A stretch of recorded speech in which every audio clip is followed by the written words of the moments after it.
Hola, muy buenas. Bienvenidos a Historias con Impacto, donde exploramos juntos cómo las soluciones innovadoras están transformando nuestro mundo. En Impact Solution Certain creemos que un futuro mejor es posible, así que acompáñanos en este viaje donde compartimos historias inspiradoras de cambio. Hoy tenemos a Ignacio Barrientos, fundador y CEO de DoGood, y voy a leer tal cual las líneas, como suelo hacer, que se definen las personas, los entrevistados, como un emprendedor en tecnología SG de impacto. Y dice que va haciendo doing good, ¿no? Es tu lema. Bueno, Ignacio, cuéntanos un poquito, cuéntanos sobre ti, tu trayectoria profesional, qué te motivó a encauzarte en este ámbito de la sostenibilidad, que es muy amplio, pero a su vez tú has ido pues, definiéndolo a tu forma de entender el negocio. Súper, pues nada, muchas gracias lo primero por traerme, que me encanta el hacer debates, voy a decir, no sé si son debates o charlas así abiertas sobre todo lo que tiene que ver con progresar y con inspirarnos entre todos. Eh, pues la realidad que yo empiezo joven en el mundo de los negocios, a los 23 años monto una consultora de recursos humanos, la realidad que no tenía ni idea del mundo empresarial, más allá de que sí que había empezado a trabajar joven y en ambientes internacionales y tal, pero creo que ese fue mi patio de juegos. Me lo tomaba muy en serio, a pesar de que era patio de juegos. Digo patio de juegos porque puse en práctica o aprendí todo aquello que pues después es tan complejo, ¿no? Dentro del mundo empresarial, el liderazgo, los equipos, los clientes, el dinero, la financiación, la caja.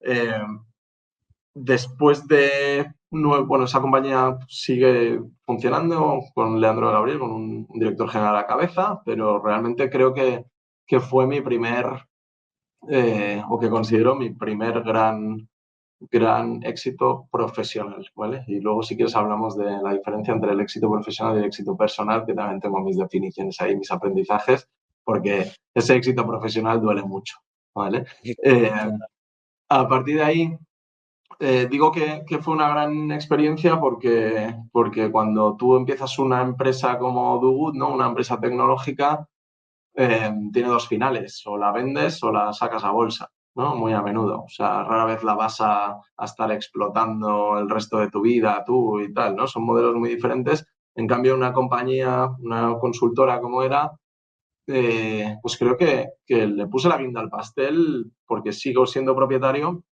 pero a día de hoy funciona completamente independiente a mí. O sea, yo tengo un reporte financiero, entonces creo que es una de las experiencias más bonitas que se puede vivir, ¿no? Como una compañía que al principio nace contigo como estrella, después vuelves a tener un viaje hacia el que tú no seas nadie ya, ¿no? En esa compañía, incluso que a veces aparezco en la oficina y hay gente que no sabe ni quién soy, ni se sabe mi nombre. Creo que eso es muy bonito.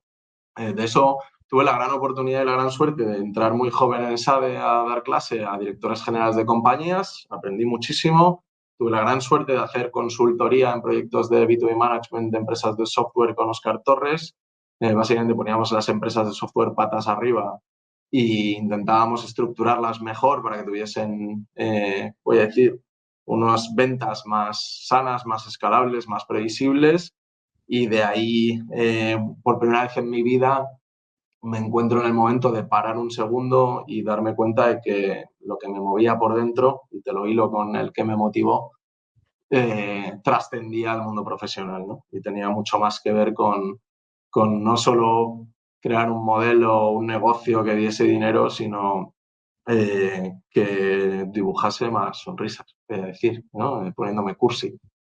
Y eso es The Good, ¿no? Cómo realmente el futuro está en manos de todos nosotros, cómo las pequeñas acciones cuentan y cómo esas pequeñas acciones también mejoran métricas de las organizaciones y evidentemente las hacen valer más. Entonces, el Qué cómo hago que la gente entienda sostenibilidad, cómo hago que la gente entienda la estrategia que tenemos y cómo hago que la gente pueda afectar positivamente a las métricas de lo relevante para la organización, es lo que hemos productizado.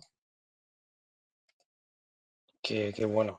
Yo la verdad que tenía ahí unas preguntillas más para conocerte has ido contándolas, ¿vale? O sea que esos desafíos a los que te has ido encontrando, yo creo que los has descrito muy bien. Son etapas, entiendo que muy complicadas, esa de decir, bueno, hasta luego, paso a hacer otro rol dentro de la compañía y sobre todo el valor que tiene, ¿no? Haber creado algo y llevarlo hasta un punto, desvincularte un poco y dar paso a otra forma y otra gestión de la compañía.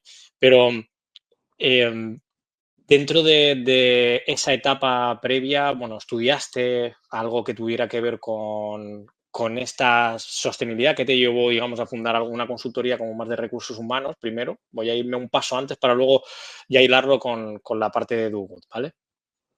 Yo soy el estudiante que se pasaba más tiempo fuera de la clase que dentro, ¿vale? O sea, fue un niño ultra travieso, ultra complejo, daba una guerra brutal, sin ningún tipo de mala intención nunca, siempre desde la inquietud y la curiosidad y el no sé qué, pero era un niño por culero, hablarlo mal y pronto. De ahí es verdad que no tenía un problema para probar ni nada de eso, sí que tuve un par de años en la...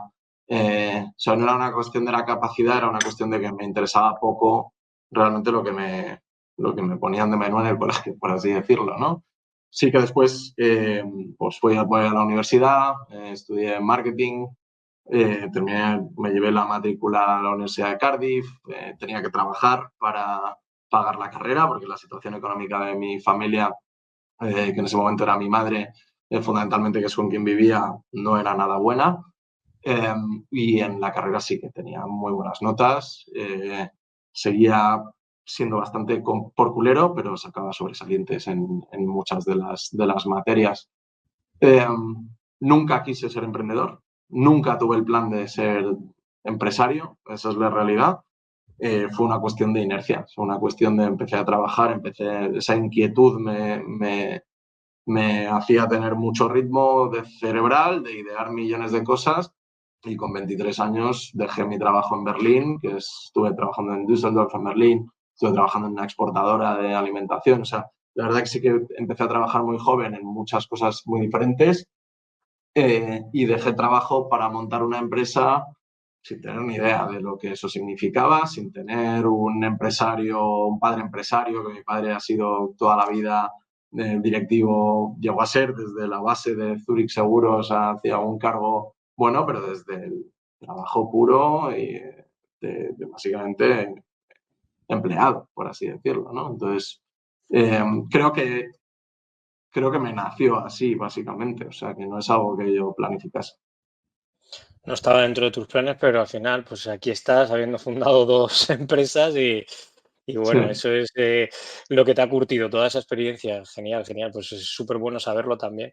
Y de Dogood, yo leí antes también en LinkedIn que es el software que ayuda a las empresas a alcanzar sus objetivos de sostenibilidad. ¿Cómo describes brevemente Dogood y cuál es su propósito, Ignacio?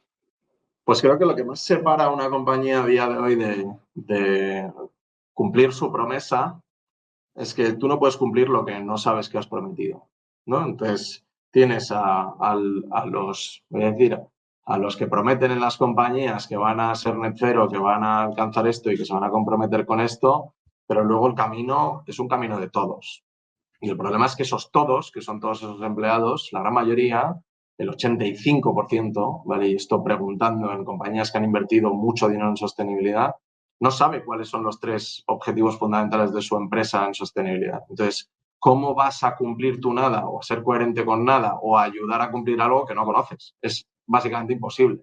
Entonces, ahí es donde nosotros hemos puesto el foco, que es, señores, eh, su éxito depende de que la gente sepa qué tiene que hacer y a día de hoy no lo sabe. Entonces, desde... Eh, parece sencillo, no es nada sencillo, es muy complejo. Hablamos de sostenibilidad. ¿Qué es sostenibilidad?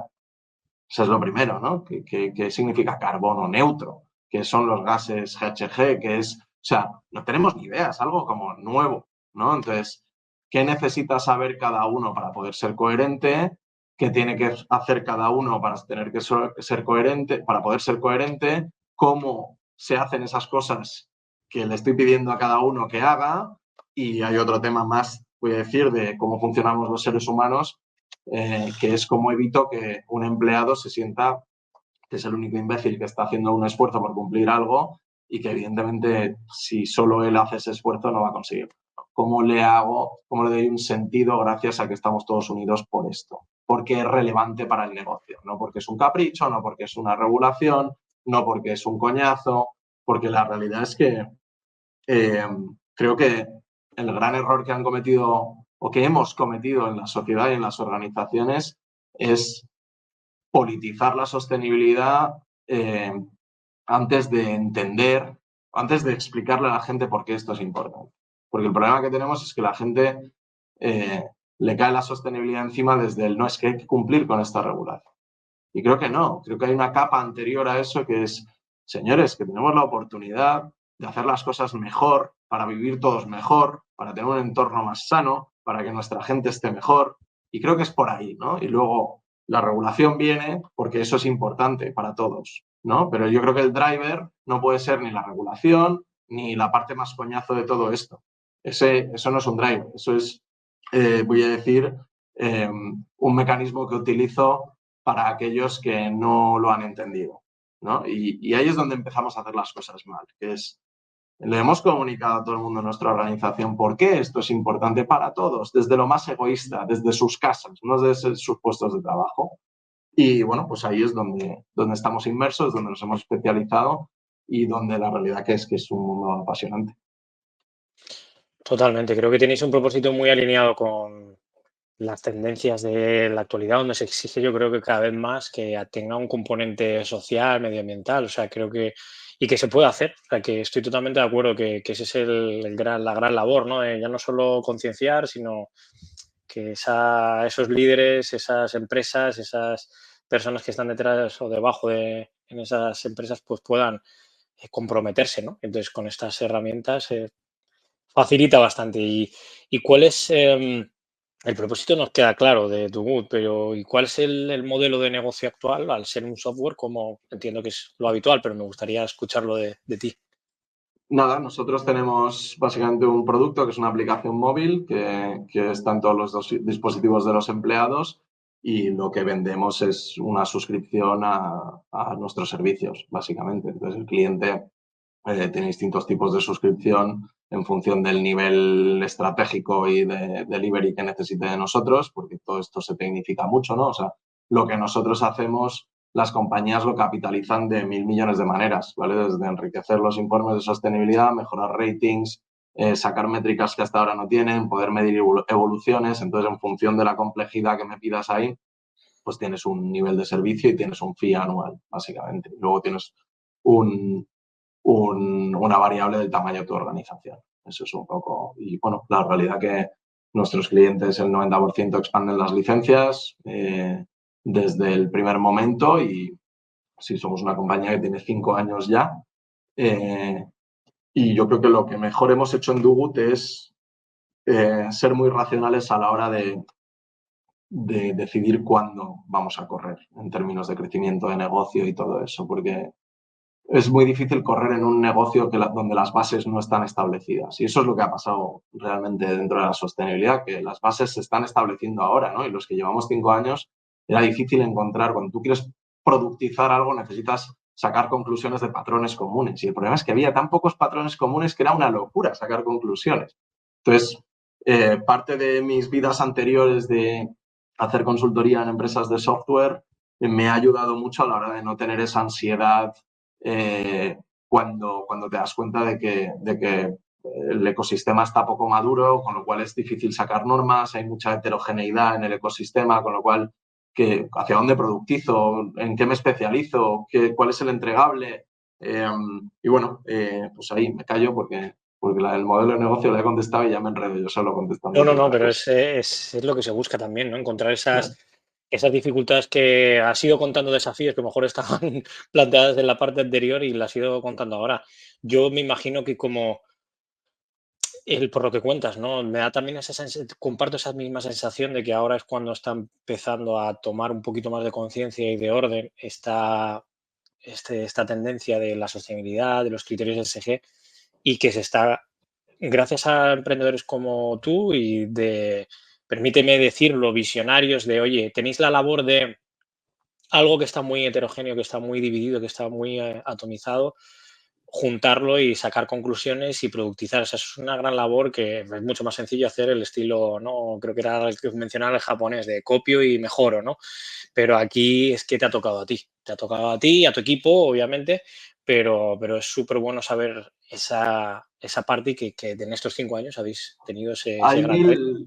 es horrible porque, horrible desde el punto de vista de, si no eres capaz de entender que tú estás jugando a meterte en un mercado que está poco maduro, que es heterogéneo, que te va a presentar unas conclusiones, es muy fácil que te entre la ansiedad y que no entiendas por qué no puedo correr todavía y por qué, claro, encima ves un montón de modelos de emprendimiento que las compañías corren mucho y es que son modelos muy diferentes, es que estás jugando a un juego muy diferente, tú estás jugando a estar antes de tiempo, porque si no estás antes de tiempo ya vas a llegar tarde, estás jugando a sacar conclusiones el primero y estás jugando a que una vez tienes esas conclusiones, entonces es cuando corres.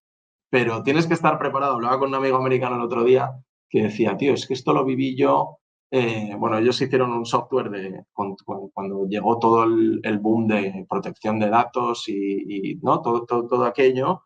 Y decía, es que era prácticamente imposible. O sea, tú sentías en el ambiente y en las conversaciones todo eso, pero era prácticamente imposible saber si eso iba a explotar en un mes, en un año o en 5 años. Tú sabías que iba a explotar, ¿no? Entonces, ahí el reto está en que tu business plan tiene que estar muy preparado para que sea en un mes, en un año o en 7 años.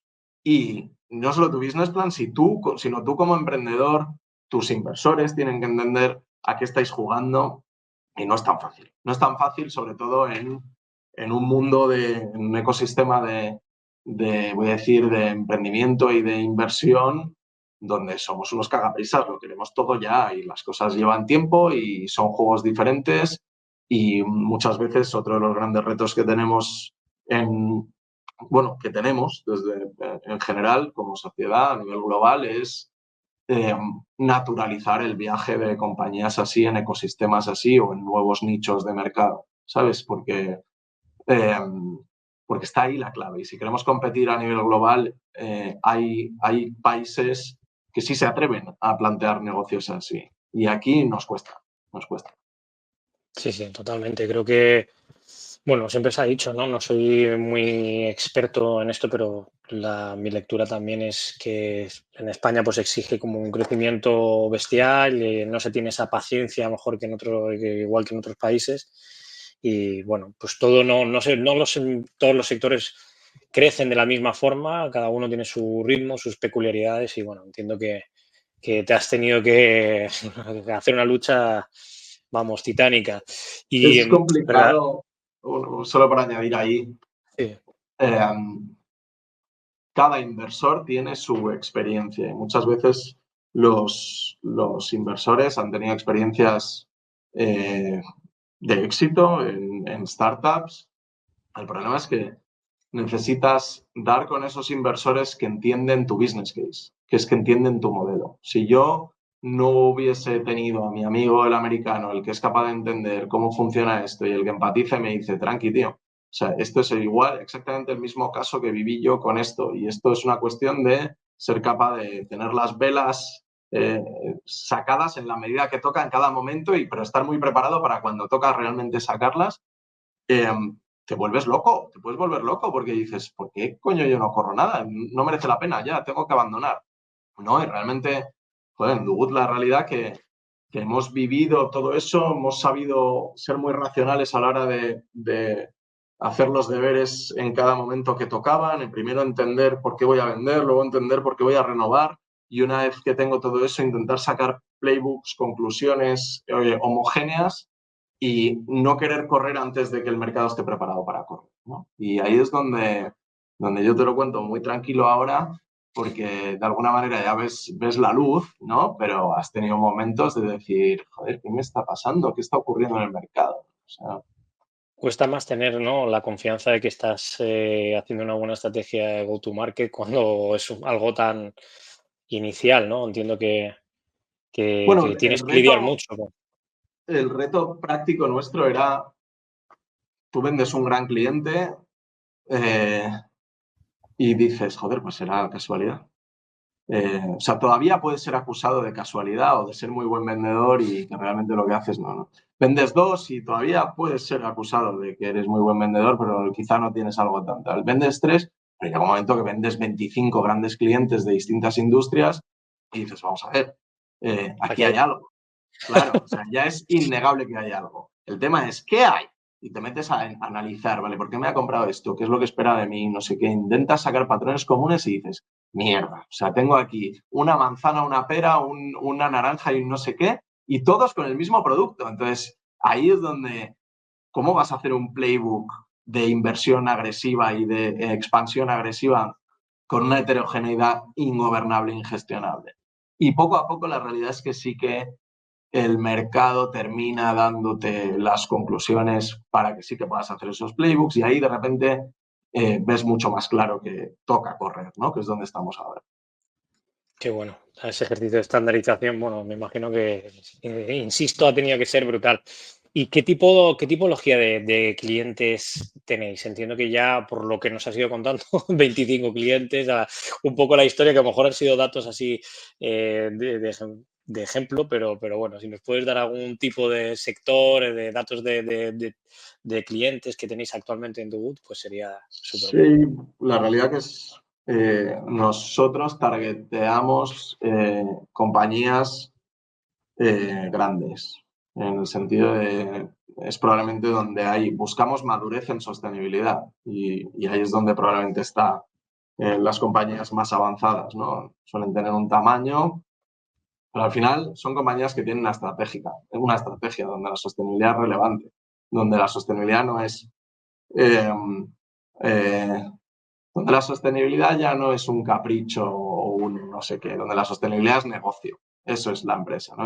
Bueno, pues BBVA, Siemens Energy, Accenture, no sé, Reales Seguros, o sea, tenemos Fluidra, tenemos un montón de clientes muy grandes de distintos sectores que, bueno, o sea, primero sacas conclusiones sobre generales y luego ya entras en cómo segmentas en función de industrias, en función de tipologías de servicios y necesidades. O sea, hay unas dimensiones ahí brutales también. Me imagino. Y aunque creo que más o menos hemos ido contando o diciendo ciertas cosas, esta pregunta te la tengo que decir porque creo que es de las más recurrentes y que creo que espera también las personas que escuchan las entrevistas y es cómo impacta Dugut a sus clientes. O sea, nos comentabas antes ciertos tintes, pero me gustaría que lo armases en una respuesta concreta. Eh, bueno, yo creo que, o sea, Dugut soluciona dos problemas muy concretos que tienen muchos beneficios detrás de ellos. ¿Vale? Dugut es un habilitador para que tu estrategia sea útil. ¿Vale? Y eso en sí tiene un valor tremendo estratégico de realmente mover tu organización, ¿no? Pasamos de tener una estrategia en un cajón a tener gente implementando la estrategia. Y eso es lo que yo soluciono, ¿vale? ¿Para qué sirve eso? Para mejorar para cumplir tus promesas, mantener un orden de coherencia, mantener a tus empleados cerca, tener unos informes de sostenibilidad mucho más estructurados, poder medir las evoluciones que tienen en relación con las aportaciones de tus empleados, mejorar certificaciones, ratings. Eh, Creo que las dimensiones de aportación son infinitas, pero creo que nos hacemos flaco favor a veces, y a veces tengo ahí mi batalla interna con mi ego, que es eh, ¿le tengo que decir al cliente que con esto mejora un rating? ¿O realmente eso es una consecuencia de que el cliente haga lo que tiene que hacer y aplique su estrategia y sea coherente con esa promesa? ¿No? Que eso es lo que realmente yo quiero que haga. Que es, vamos a cambiar el mundo entre todos. Yo lo que mido para medir el éxito de Dugut es cuánta gente está utilizando nuestro producto, porque sé que es directamente proporcional al impacto que estamos teniendo en el mundo, ¿no? Que es de lo que va esto. Claro, entiendo que, bueno, facilitáis todo lo que es esa justificativa y esa implementación de las estrategias que tienen las grandes empresas.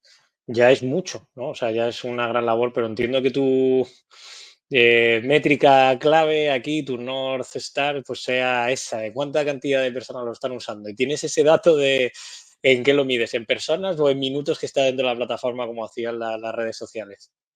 Las tenemos todas esas. O sea, calculamos las horas, calculamos el número de retos, calculamos el número de do-gooders, calculamos todo eso, lo que nos hemos marcado, que a veces no sabes si es mucho o es poco, pero es un buen inicio. Nos hemos marcado 50 millones de usuarios para 2030.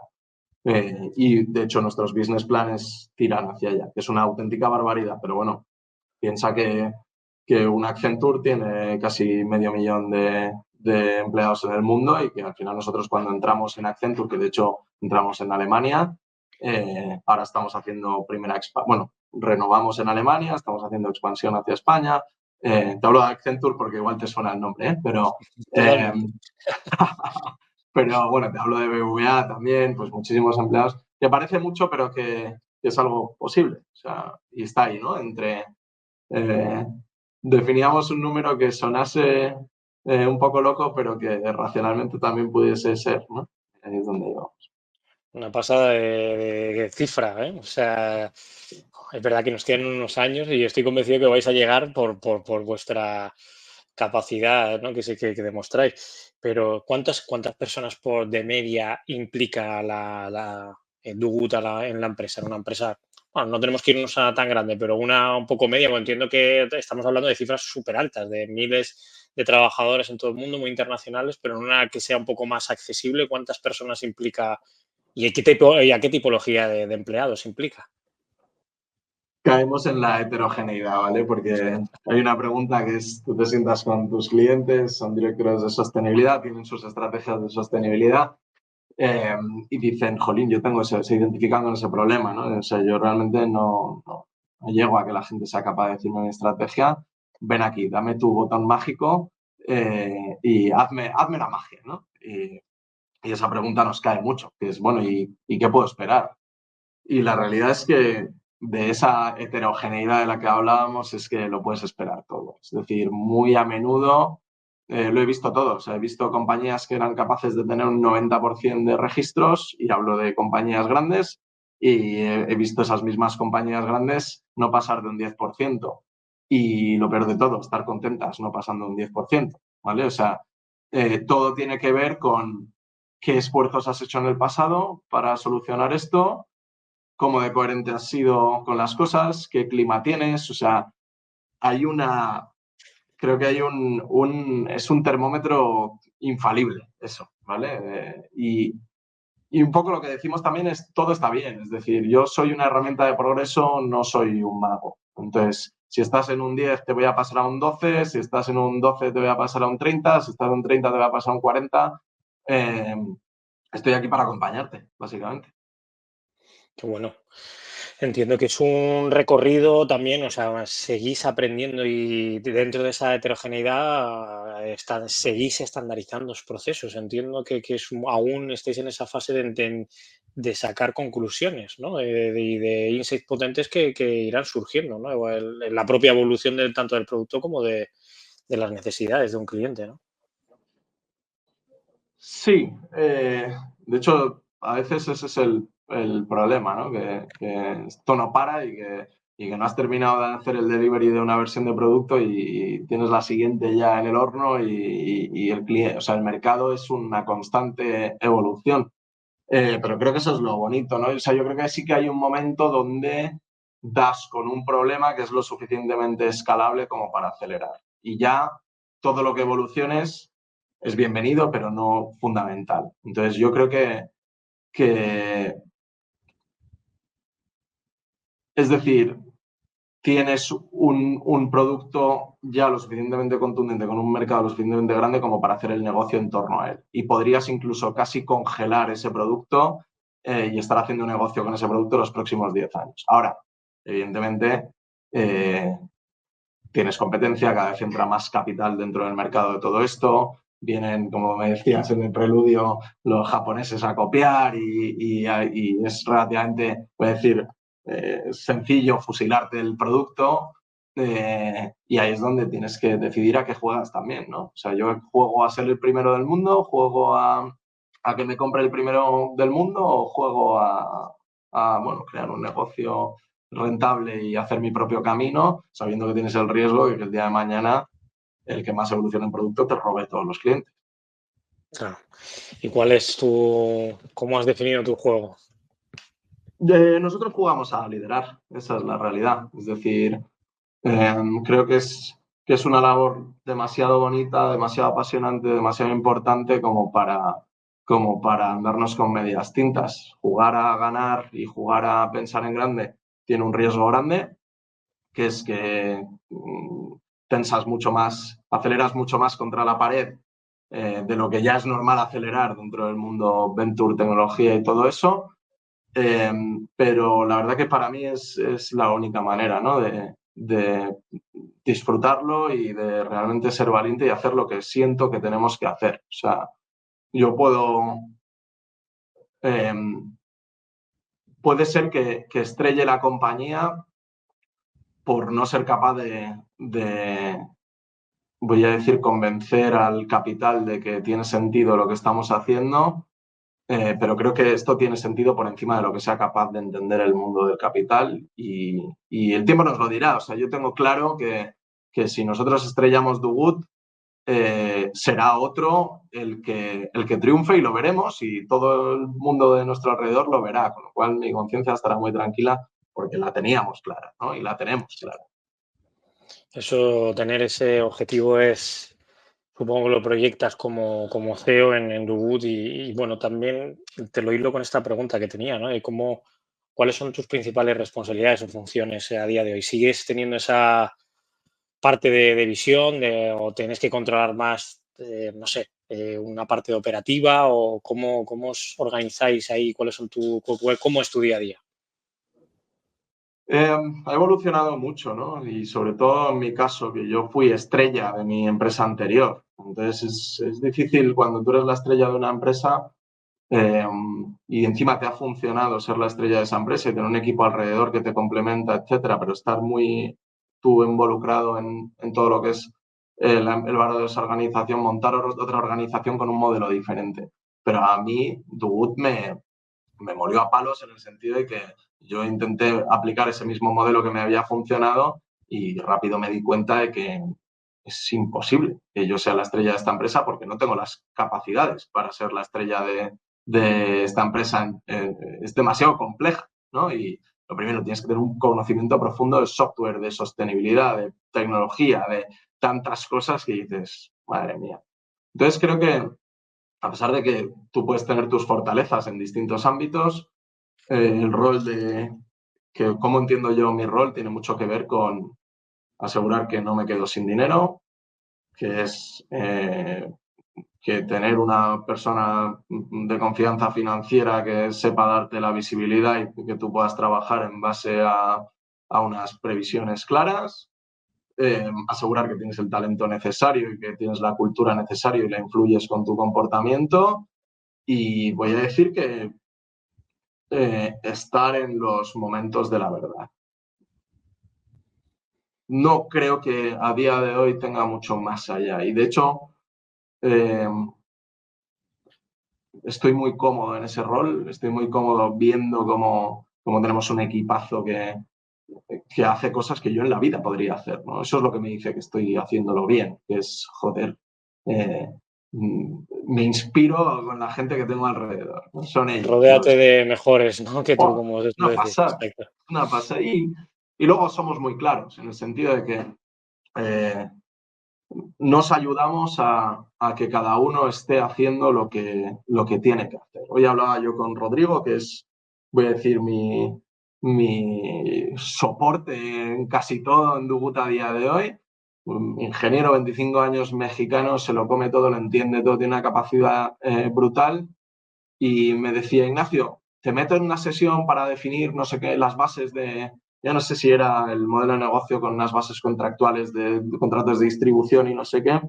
Digo, Rodrigo, ayúdame a ver si tiene sentido que yo entre a definir las bases o si tiene sentido que defináis las bases y yo intente tirarlo a palos después. Y me decía, es verdad. ¿no? Entonces, son pequeñas cosas que entre todos nos tenemos que ayudar a que el tiempo de todos valga lo más posible y esté donde tiene que estar. Y eso en una startup significa mucho porque es un follón, ¿no? Al final es fácil verte ahogado por las urgencias. Todo. Vamos, que es fuerte que oírte, escuchar eso, da un buen rollo, voy a hablar así rápido y mal, ¿no? De, joder, qué guay, qué envidia sana que tengas que estés disfrutando ese momento y surfeando esa ola, vamos, que es una pasada. Voy a ir brevemente, porque sé que el tiempo es oro, Ignacio, y datos que puedas compartirnos de facturación o de crecimiento de empresa. ¿Cuáles son esos planes? Porque quiero llegar al punto que hablábamos antes de preparando la entrevista de esa visión tuya, ¿vale? Entonces, ¿puedes compartirnos algún dato de facturación o crecimiento que podáis tener a Sí, futuro? nosotros queremos hacer crecimiento. Ahora es cuando activamos los crecimientos. O sea, hemos estado muy centrados en probar mil cosas. De hecho, hemos tenido una facturación como muy recurrente todos los años mientras ideábamos el modelo desde el primer momento. Y ahora es cuando ya este año hemos contratado equipo comercial. Pasaremos el 1.000.000 de euros. El año que viene estamos llamados a ir a 4 millones porque la realidad que el trabajo previo nos ha servido para que el 90% de nuestros contratos que empiezan en España luego se expanden a nivel global y deberíamos estar en 8 en un par de años, ¿no? Y eso teniendo en cuenta que al final te ves afectado. Al final nuestro modelo va a ser correr y va a ser agresivos, con lo cual eh, estos son los números que hemos tirado con la agresividad que podemos tener hoy con la capacidad financiera que tenemos, pero está previsto, si esas velas cogen el aire que tienen que coger o que hemos supuesto que van a coger, correremos más, correremos más. Estoy convencido de ello, vamos, ya. Y va la pregunta que te decía de crecimiento, expansión, yo creo que lo has dejado claro, ¿no? Que al final es, oye, entráis en una empresa multinacional en un país y la hacéis crecer como por donde estén ellos implementados, ¿no? Así que queda bastante claro. ¿Qué te parece si pasamos a la parte de visión que venías con ganas de contarnos cómo ves las principales tendencias de la sostenibilidad y los criterios ESG? Cuéntanos. Me guías tú. Bueno, o sea, yo por intentar ordenarlo, es que da para mucho el tema, pero me voy a ir por donde me dé la gana, si te parece bien. Totalmente, totalmente. Yo creo que las grandes oportunidades del ESG han empezado en el negocio de la consultoría, que era las empresas de repente les intuyen que tienen aquí una cosa que hacer y empiezan a llamar a los expertos, que normalmente eran consultores, que definen estrategias.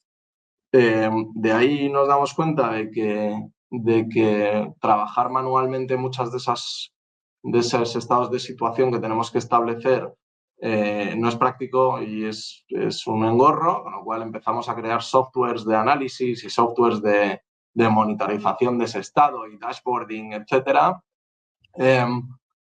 Y creo que ahí que esas compañías se han hecho grandes ya, es donde ha estado la gran mayoría del capital, las compañías que han estado escalando agresivo, etcétera.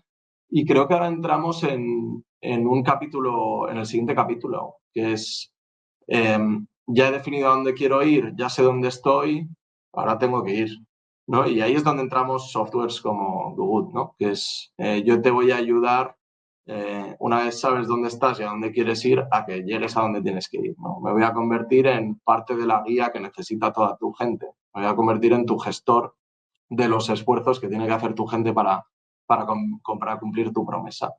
Entonces, mirando hacia atrás es todo muy fácil, ¿no? Y te lo explico ahora muy fácil, pero también he tenido mis dudas de por qué coño este tipo de software se está corriendo tanto y creciendo tanto y cómo me diferencio yo de eso y qué pinta uno y qué pinta el otro. ¿Somos amigos o somos enemigos? ¿No? Muchas veces somos complementarios, podemos colaborar. O sea, muchas veces son terrenos tan poco explorados que te encuentras con Que esas confunden, ¿no? preguntas. Entiendo Sí, que sí, confunden mucho, exacto. sí, Que pero bueno, sigo pensando que hay que naturalizar este cambio de paradigma que nos trae la sostenibilidad en el mundo de los negocios. Hay que entender que esto es una cuestión de varias generaciones. Eh, Creo que es innegable y creo que hay muchísimo por hacer. O sea, estamos en el 2% de lo que esto va a significar y significa en términos de negocio. Vienen, no sé, el otro día leía, pues, 1000 y pico regulaciones en torno a la sostenibilidad. La oportunidad de negocio es alucinante. O sea, ¿cuánto tardamos en estandarizar los modelos financieros? Un montón. Pues lo mismo o más vamos a tardar con esto. Entonces, creo que hay una oportunidad brutal. Creo que conceptualmente es fácil verlo. Claro, cuando eres un inversor, pues donde pones las moneditas, hay muchas variables más, ¿no? Que lo van a hacer una buena o una mala inversión. Sí que se nota que hay una falta tremenda de conocimiento alrededor de la sostenibilidad, que también hace que sea difícil decidir qué tiene sentido invertir y dónde no tiene sentido invertir, ¿no? O sea, ¿tú dónde inviertes? O donde te fías de la persona o donde te fías de ti mismo porque lo entiendes muy bien. Entonces, el tema es que no es tan fácil, no hay tanta gente que se pueda fiar de sí mismo en torno a la sostenibilidad, porque es un terreno bastante desconocido, ¿no? Claro, yo no sé, me ha costado también definir y ayudar en este proyecto de ISC y también lo he vivido de esa forma, obviamente no con tanta intensidad como tú, ni de tanto tiempo, pero te quería hacer mención cuando comentabas a esas 1000 regulaciones. ¿Estamos hablando solo en Europa o Estados Unidos o en general? No, hablamos en términos globales. O sea, yo creo que lo que estamos viviendo en términos de regulación europea tiene una afectación global. O sea, al final, debida diligencia te está involucrando a toda tu cadena de valor, con independencia de dónde está. De hecho, eh, muchos de nuestros clientes nos están diciendo, oye, que es que a mí tu solución me sirve no solo para trabajar con mis empleados, sino para trabajar con mi cadena de valor. Entonces, de repente tienes ahí un scope que no habías considerado, que son las miles de empresas que trabajan para este bicharraco de empresa o que son clientes de este bicharraco de empresa. Y ahí resulta que muchos de los intereses de las grandes empresas están ahí en términos de impacto y mucha de la gran diferencia que pueden marcar están ahí, ¿no? Está en cómo tú, que eres una compañía, me da igual de dónde, pero que tienes un proveedor minero en China, eh, puedes tener un impacto sobre ellos que tiene un montón de valor en términos monetarios. Totalmente. ¿Y cómo crees que o o qué mensaje les darías a la empresa, o sea, a los líderes empresariales sobre la importancia de estas de la sostenibilidad, de los criterios ESG? Que no tanto el argumento de ventas que utilizas a lo mejor cuando te reúnes, sino algo a lo mejor más inspiracional en vez de entiendo que normalmente son datos más racionales, pero también lo mencionas mucho que va con el propósito de Dugut, pero ese mensaje así, si ahora tuvieras ese espacio de decir, oye, pues mandaría un mensaje a los empresarios o expertos o líderes mundiales de cómo, qué deberían de hacer. O sea, mi mensaje en realidad es muy de empresa. O sea, yo no dejo de ser un empresario que entiende que tiene que ayudarle a esos empresarios a mover las agujas y entiendo que no podemos estar tirando el dinero porque no nos lo podemos permitir, básicamente. Entonces, mi mensaje es tan sencillo como que hacer esto bien es una gran oportunidad de diferenciación y, por tanto, una gran oportunidad de hacer negocio mejor que nadie. Y creo que si tú eres una compañía, me da igual el tamaño que tengas, que no está capitalizando, llámale como quieras, el propósito, la sostenibilidad, el ESG, el no sé qué, con independencia de tu tamaño, te estás perdiendo cosas. Te estás perdiendo cosas que son determinantes en tu cuenta de resultados. Entonces, eh, el reto, evidentemente, para mí es pequeñas compañías, ¿no? Que ahí es donde, joder, suficiente Esa tenemos era con. la siguiente pregunta que te iba a decir. ¿Y la pyme o la pequeña empresa, cómo puede verse afectado? ¿Qué mensajes podrías o tendencias que le puedes dar? Yo creo que iba también justo alineado.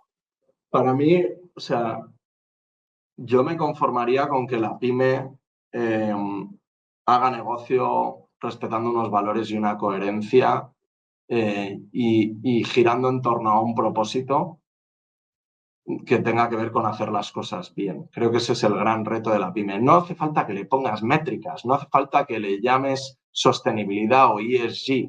Simplemente creo que en hacer las cosas éticamente y bien y tal, hay un gran terreno que se valora mucho desde el punto de vista de talento, desde el punto de vista de negocio, que marca diferencias. Entonces, yo la realidad que creo que no le pondría la etiqueta de sostenibilidad. Directamente diría, eh, hace una reflexión de cómo tu negocio hace este mundo mejor y por qué tu gente va a querer ser parte de esto.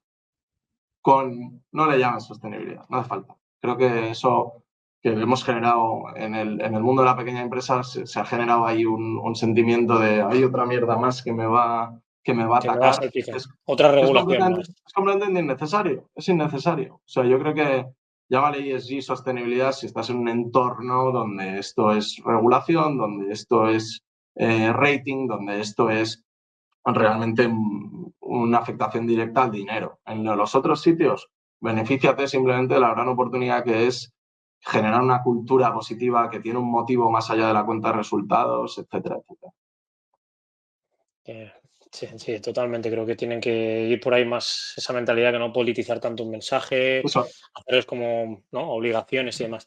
¿Y cómo te imaginas el futuro? ¿Todo basado en las regulaciones o crees que la gente va a tomar ese camino, pequeño empresario, la pequeña pyme, de más inspiracional? Decir, bueno, voy a hacer las cosas bien. ¿Crees que va a abrazar en el futuro ese mensaje que dejas al pyme? ¿Crees que pueden ir por ahí las tendencias? yo, yo creo que la obligación del directivo es proteger su cuenta de resultados y eso desde el principio significa proteger a la compañía de hacer cosas que no sirvan para nada.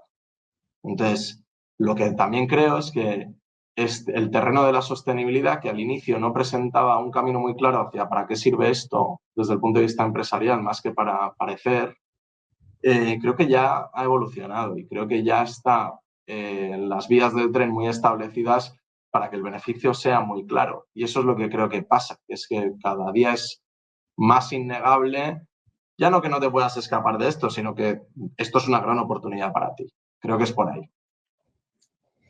Qué bueno que plantees ese mensaje. Yo creo que me gustaría pasar por ir terminando la entrevista, que si no, pues tendremos el tiempo limitado, como decíamos. ¿En qué buscas, qué fuentes, digamos, o recursos buscas para inspirarte? ¿Qué lees? ¿Qué lee Ignacio? Yo leía, Leer, yo le- escuchar, ver, o sea, me vale de todo, ¿eh? Cualquier... he leído muchísimo management, muchísimo ventas, B2B sales, art of sales, social selling, no sé qué. Me lo he leído absolutamente todo alrededor de los negocios en mis 20s. Eh, Hoy tengo 36 años y voy a decirte que leo un 5% de temas de negocio. Leo filosofía. Realmente creo que eh, la gran diferencia que yo puedo ejercer en Dugut a día de hoy tiene poco que ver con conocimiento técnico, ni de ventas, ni de management, ni de inversión, ni de no sé qué a estas alturas ya. Tiene mucho más que ver con filosofía, cómo crear cultura, antropología, cómo interpretar las distintas cosas que voy viendo, cómo tiene mucho más que ver con eso. Entonces, disfruto leyendo filósofos, disfruto leyendo eh, o sea, todo aquello que es más humano que business en realidad. Que bueno, supongo que son etapas, que lo primero es entender Sí, cómo funciona esto, y luego al final somos seres humanos y que quieras entender un poco cómo funcionan las mentes y poder aplicarlas a tu equipo y demás. Me imagino que irán por ahí, ¿no? Un poco que te inspires en ese lado para poder aportar más valor aún en tus y también hay una cuestión de compañeros. límite, hay una cuestión de límites también, ¿eh? que yo he sido bastante malo poniéndome límites a mí mismo y me he respetado poco, he sido muy animal conmigo mismo, eso me ha pasado factura en términos de ansiedad, en términos de muchas cosas. Y ahora hay un momento donde es, ¿para qué tengo que estar yo? ¿Para qué le sirvo yo a Dugut? ¿Para qué le sirvo yo a mis compañeros? Y eso de manera natural estoy cómodo limitándome a eso, que antes no lo hacía. Antes terminaba el para qué tengo que estar yo y me metía en 300 embolados que al final terminas molestando más de lo que estás aportando, ¿sabes? Entonces, creo que hay mucha filosofía detrás de esto de fundar startups. Qué bueno saber esa opinión tuya, la verdad que. Y cómo te ves a ti mismo. Creo que has dado pinceladas, ya por último, ¿eh? O sea, quiero dejar esta reflexión así, que a lo mejor te sirve hasta de ti mismo quedarte ahí reflexivo durante el día. Y bueno, ¿cómo te ves a ti mismo dentro de 10 años? Mis amigos dicen que no voy a ser capaz de dejar de hacer esto que hago, de montar cosas y meterme en líos sin querer. Eh, yo hay una parte que les doy la razón, pero hay otra que es eh, no desde el mismo lugar. O sea, yo creo que la primera empresa la monto con unas herramientas y de una manera, la segunda la monto de otra y no, sé, no creo que fuese capaz de volver a montar Dugut de la manera que lo he hecho porque el precio es muy alto. Entonces creo que volvería a montar algo de cero, sí. Eh, en las desde otro prisma, con otros elementos, con otras condiciones, diría. ¿No? Es, es muy. Cuesta mucho emocionalmente ese ímpetu inicial y esa fuerza que tienes de saltar encima de las cosas, aun teniendo los deberes a medias y pegarte con todo. Entonces, y el saltar sin conocer ni un solo inversor, o sea, creo que hay muchas cosas que quizá para mi próxima, que la habrá, no sé de qué color será, eh, montar algo así, con un modelo diferente, con un rol diferente. Qué bueno, pues todo se andará. Veremos a ver No, si el día de mañana, cuando escuches esta entrevista, tiene sentido o se ha cumplido o no se ha cumplido o qué punto estaremos. Bueno, ahí queda, ¿no? Ahí queda grabado. hay otra que es seguir en Dubut. Es decir, no me cierro puertas. Ahora se me abre una dimensión espectacular de formar parte de un grupo más grande americano que también te da, dices, joder, pues lo que podría yo aprender formando parte de, ¿no? De repente, de una estructura mayor y todo eso, pues es que a lo mejor ese camino me parece mucho más interesante que saltar y ponerme a hacer otra cosa. O sea, Sí. eh, mientras tenga energía, me sienta útil y me den un rol para el que crean que tengo sentido, creo que va por ahí, ¿no? Que es la filosofía que te decía, que es eh, acabar el día y sentir que estás donde tienes que estar. Y levantarte con un poquito de ganas, ¿no? También no te pasa que a lo mejor cuando te acuestas dices, bueno, mañana tengo esto, o sea, que vas con ganas, ¿no? De, puff, sino, No, ostras, yo siempre tengo todo este día y toda esta semana por delante, ¿no?